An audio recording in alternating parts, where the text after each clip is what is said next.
आज हम इस वीडियो में भारत का नियंत्रक एवं महालेखा परीक्षक यानी comptroller and auditor general of India, जिसको शॉर्ट में कैग कहते हैं, इसके बारे में जानेंगे। सबसे पहले कैग की पृष्ठभूमि को जानते हैं। सर्वप्रथम 1858 में महालेखाकार का कार्यालय स्थापित किया गया था। इसी वर्ष भारत का नियंत्रण अंग्रेजों ने ईस्ट इंडिया कंपनी से अपने हाथों में ले लिया था। फिर कुछ सालों बाद इसका नाम बदलकर भारत के नियंत्रण और महालेखा परीक्षक कर दिया गया।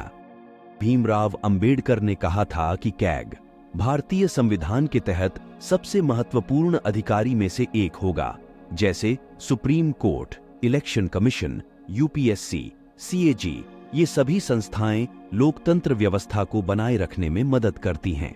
कैग का परिचय भारतीय संविधान के भाग 5 को 5 अध्याय में बांटा गया है। जो 5वां अध्याय है उसका नाम है भारत का नियंत्रक एवं महालेखा परीक्षक है। इसमें आर्टिकल 148 से 151 तक आते हैं। यह भारतीय लेखा परीक्षण व लेखा विभाग का मुखिया होता है, जो यह लोक वित्त का संरक्षक होने के साथ साथ देश की संपूर्ण वित्तीय व्यवस्था का नियंत्रक होता है। लोक वित्त का संरक्षक का मतलब जो भी कर जनता द्वारा दिया जाता है, कैग यह देखता है उसका सही से इस्तेमाल हो रहा है कि नहीं। इसका नियंत्रण राज्य एवं केंद्र दोनों स्तरों पर होता है। इसका कर्तव्य होता है कि वह भारत के संविधान एवं संसद की विधि के तहत वित्तीय प्रशासन को संभाले। नियंत्रक एवं महालेखा परीक्षक की नियुक्ति राष्ट्रपति द्वारा की जाती है। इसका कार्यकाल 6 वर्ष या 65 वर्ष की आयु तक जो भी पहले हो। यह पद छोड़ने के बाद केंद्र सरकार या राज्य सरकार के अंदर कोई पद ग्रहण नहीं कर सकता है, जैसे यूपीएससी का अध्यक्ष। इनके वेतन भत्ते संसद द्वारा निर्धारित होते हैं। इनका वेतन सुप्रीम कोर्ट के न्यायाधीश के समान होता है। एक बार इनको नियुक्त करने के बाद इनके वेतन भत्ते में कमी नहीं किया जा सकता है। इनका वेतन भारत के संचित निधि पर भारित होता है। यह राष्ट्रपति को ही अपना त्यागपत्र दे देता है।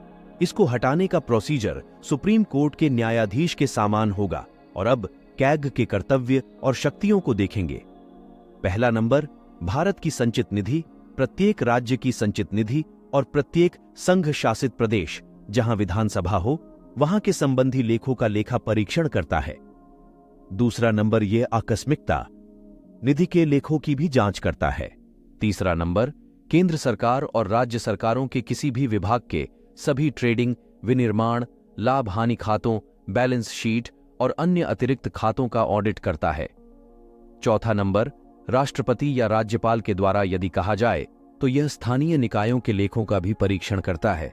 पांचवां नंबर, यह राष्ट्रपति को सलाह देता है कि केंद्र और राज्यों के लेखा किस प्रारूप में रखे जाने चाहिए। छठवां नंबर, यह संसद की लोक लेखा समिति को गाइड करता है। कैग केंद्र सरकार के लेखों से संबंधित रिपोर्ट राष्ट्रपति को देता है। राष्ट्रपति उसे संसद में रखवाता है। फिर लोक लेखा समिति उसका निरीक्षण करती है। इसी प्रकार से राज्य सरकार के लेखों से संबंधित रिपोर्ट राज्यपाल को देता है। फिर राज्यपाल उसे विधानमंडल में रखवाता है।